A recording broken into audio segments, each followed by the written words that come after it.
turns out Bob Woodward was an intelligence community official connected to the CIA Naval Intelligence going all the way back to the Nixon administration. He briefed Alexander Haig with top secret briefings, and he and Haig worked together as a kind of behind-the-scenes coup to get rid of Richard Nixon. Now that may sound crazy, but we have the documentation in Twilight of the Shadow Government to prove that was a coup against Richard Nixon, and that Bob Woodward himself was involved in that.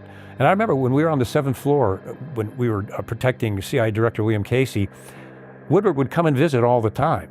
And William Casey hated the press, except for Bob Woodward. And he'd always clear him right in, and they'd go behind closed-door meetings, and we were all like, what the heck? Well, it turns out Bob Woodward, with some of the information Casey gave him, publishes Veil, The Secret Wars of the CIA. And in that book, he says that he was able to get into Bill Casey's hospital room when he was terminally ill and get him to admit to his involvement in the Iran-Contra affair, which was a felony, basically.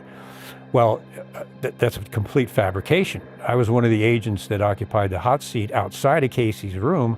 Woodward did try to get in, and the agents gracefully caught him and showed him the exit, and he never came back. Plus, the brain tumor had affected Casey's brain, especially the area of speech, so he couldn't even talk.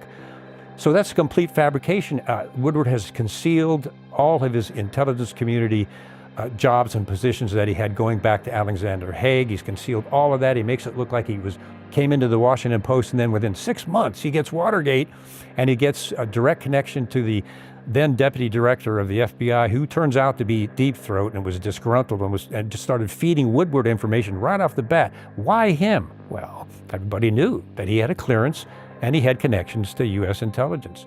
So we have an entire piece referenced and documented on Bob Woodward as the poster child of Mockingbird, and it goes all the way back to there.